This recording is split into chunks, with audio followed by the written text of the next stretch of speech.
Muy bien, queridos amigos, ya ustedes han escuchado esta frase que dice la voz del consumidor en Radio Nacional, donde nadie más llega, en la lengua originaria Ashaninka. ¿Y por qué vamos a trabajar este tema? Porque hemos oído una noticia lamentable que hubo un apagón.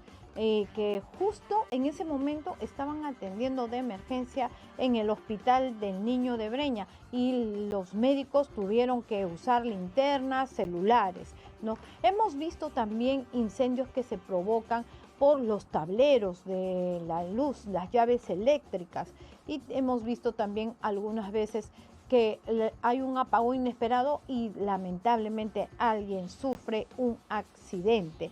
Así es que es importante tener planes de contingencia. ¿Y qué pasa si la contingencia no ha de alguna manera visualizado un imprevisto de esta naturaleza?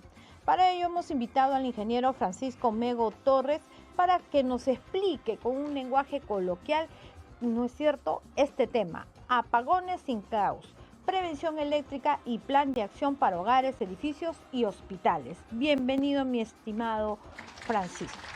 ¿Qué tal, Zoila? Muy buenas tardes, gracias por la invitación y gustosos de poder resolver todas las consultas de los consumidores. Perfecto. El corte de luz. Hay cortes de luz que a veces no están programados porque Auxinio también protege a los consumidores de energía eléctrica, ¿no? Y definitivamente el corte de luz tiene que estar programado. ¿Qué pasa si hay un accidente que Dios no quiera y nos quedamos toda la cuadra?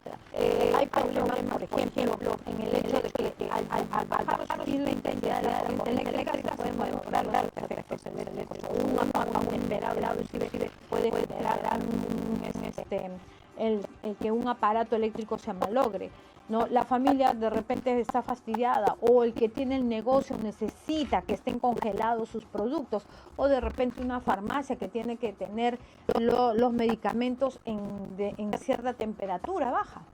Es correcto, como tú dijiste en un inicio, por ejemplo en el hospital que pasó recientemente hace una semana, el corte de fluido eléctrico es sinónimo incluso hasta de muerte, por ahí llegamos a ese punto. En nuestras casas, en negocios principalmente, el hablar de cortes de luz o apagones es directamente proporcional a dinero, a pérdida de tiempo, a pérdidas de mermas, en este caso de negocios que tengan algunos productos perecibles. Entonces lo que hemos venido justamente a comunicar a tu audiencia es que, si bien es cierto, algunos cortes pueden ser de parte de la concesionaria eléctrica, pero no siempre ocurre ello. Gran parte de los cortes, cuando hay apagones, es por una responsabilidad propia, ya sea de un edificio multifamiliar, de una casa, un local comercial. Nosotros tenemos una cronología bien interesante, ¿no? Abordando el tema, hemos analizado, por ejemplo, que el año 1997 se aprueba la norma técnica de calidad de servicios eléctricos, ¿no?, que regula estándares de calidad del servicio que deben cumplir las empresas, pero aún así siempre hay imprevistos, ¿verdad? Y también en el 2021 la Defensoría del Pueblo advierte problemas de cortes masivos del servicio eléctrico y la necesidad de medidas de proteger al usuario, que hemos estado hablando, el hecho de que un comerciante pueda perder sus productos, o el hecho de que una persona que sufre de claustrofobia quede atrapada en un ascensor. O sea, estas cosas definen. Y en octubre del 2025 el Ministerio de Energía y Minas publica la resolución directoral 192-2025 que modifica el NTC-COTR para reforzar condiciones de operaciones del sistema eléctrico. Y en octubre del 2025, Sinermin publica una resolución relacionada a los parámetros técnicos para el aporte de inercia. Y el 2026, caso mediático, el apagón del Hospital de Niños. Sí. O sea, definitivamente estamos frente a situaciones que de alguna manera nos tienen que ayudar a madurar como ciudadanos para no simplemente esperar que alguien solucione el problema, sino que nosotros también participemos en ello. Sí, a nivel normativo, en realidad el Estado hace el mayor esfuerzo de poder tener un sistema eléctrico robusto, de tal manera que, a diferencia de otros países de la región, por ejemplo, se han quedado desabastecidos por mucho tiempo, ya sea por efectos atmosféricos, por fallas internas, falta de inercia sobre todo. Sí, hasta ahora con este frío que está haciendo en Estados Unidos, en la parte norte, hemos visto pues que los apagones son continuos. Es correcto. El año pasado, por ejemplo, tuvimos un corte muy grande en España, la parte de Ya. Portugal, España, que fue más Sí, de 10 pues, horas. y que por primera vez se desconectaron de los aparatos Sí. electrónicos. En Perú, felizmente, se ha hecho esfuerzos significativos para poder Ujú. tener una línea robusta. De igual, no solamente dependemos de una fuente de generación, sino tenemos Ya. ríos, tenemos reservas hidroeléctricas, térmicas. Entonces, de alguna manera, a nivel Estado se tiene un mayor esfuerzo, pero Ya. no quita de que igual haya ciertos planes de contingencia a nivel macro. Pero en este caso, a nivel consumidor, justamente va el hábito de poder prevenir. Ujú. Tenemos muchas casas de que de repente empezaron desde una quinta, hace 20, Claro. 30, 40 años. Con instalaciones ya desfasadas, Es ¿no? correcto, y se heredó, ¿no? De la abuelita, de padres, y nadie ha prevenido, no se hace una revisión a Ujú. fondo, no se audita cómo es que están las instalaciones. Entonces Ya. esperamos que haya una Y sobrecarga a también veces. vemos cables y hemos visto accidentes con estos cables. Sí, el 70% de incendios son Ujú. justamente a raíz de fallas eléctricas, y esto obedece desde primeros síntomas, de que Ujú. uno conecta, por ejemplo, un enchufe y empieza a salir chispitas, o se Claro. calientan los tomacorrientes, o simplemente utilizamos extensiones, pero no como su uso debería ser de Ujú. modo temporal, sino que los... Entonces hay que ser más acuciosos en casa y de repente pedir a un profesional, a un técnico que haga una inspección. Sobre todo si es que la casa tiene más de 30 años, ya de manera Ya. preventiva. Incluso me parece que el Estado debería ser también un poquito más incisivo en ese Ujú. sentido de poder de alguna manera exigir, porque por ejemplo en los locales o en negocios sí hay un ente que es el ITSE, Ujú. Fiscalización, Defensa Civil, pero en casas todavía no nos exige un sistema de puesta a tierra, no Ujú. nos exige muchas protecciones en realidad. Ok. Ingeniero Francisco, tenemos aquí a Lina de Comas y pregunta lo siguiente. Si siempre ustedes también han hablado de la parte eléctrica con Sinermin, de que no hay que usar los triples, las extensiones que no tienen estos cables gruesos, que no se debe mezclar adaptadores, etcétera, ¿por qué los venden?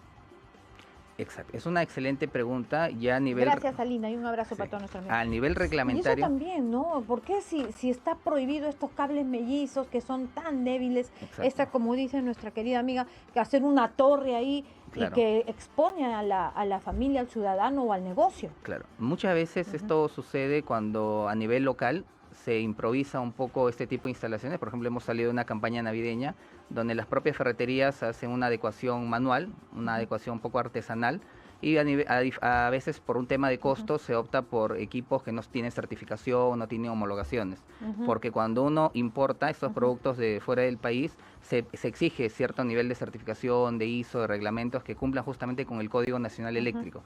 Entonces, ¿qué quiere decir? Que cuando uno compra tenemos que también un poquito saber de que si es de dudosa procedencia o no.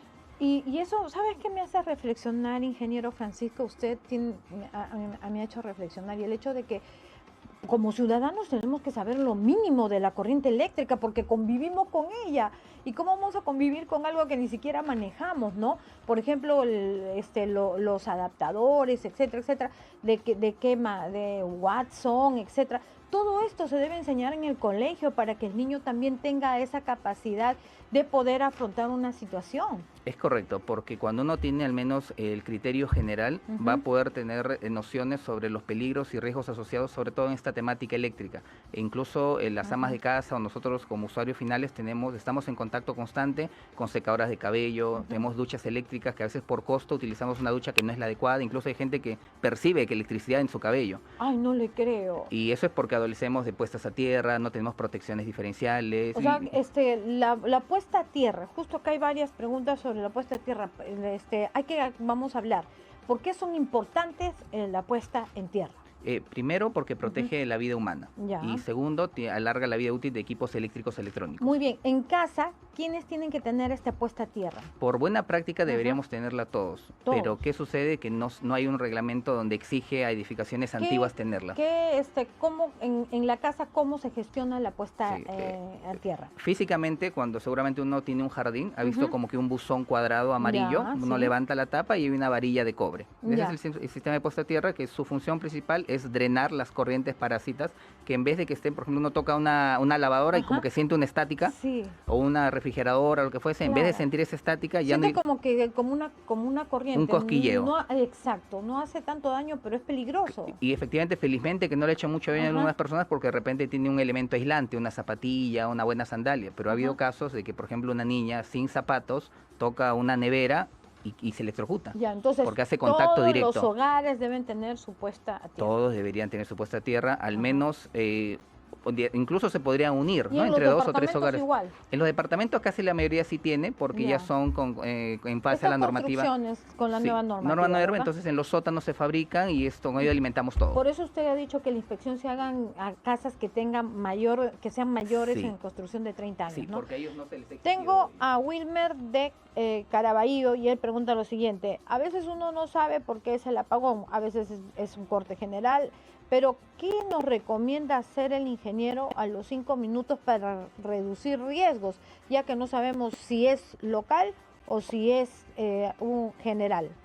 Por ejemplo, en nuestras casas no tenemos un sistema de contingencia muchas veces, a diferencia de un local comercial, Ya. pero lo que se debe hacer es primero proteger la vida de la persona, si es que de repente estamos en un piso elevado, poder tener claramente las rutas de evacuación, porque no sabemos si el corte va a ser prolongado o no, y segundo, si queremos salvaguardar nuestros activos, desconectemos refrigerador, computador, televisor, lo más sensible, porque cuando regrese el flujo eléctrico a veces regresa de golpe. Y por ejemplo, si yo tengo estas regletas está mi equipo de sonido, mi televisor, mi videojuego, etcétera, esta la desconecto. O en algunas regletas tienen un botón. Ya. Podría apretar el botón o Punto, desconectar. se acabó. ¿Para qué? Para evitar cuando hay ese retorno. Y en el caso de que mi refrigerador esté conectada, solamente la desconecto. Sí, porque ¿qué pasa? Que en estos refrigeradores tiene equipos muy sensibles, como un compresor, equipos electrónicos. Nos está ganando la hora. Ok. Y acá hay bastantes preguntas sobre el hospital. A ver, vamos al caso del hospital, porque todo el mundo tiene miedo de repente, Dios no quiera, estar en un hospital y adiós la luz.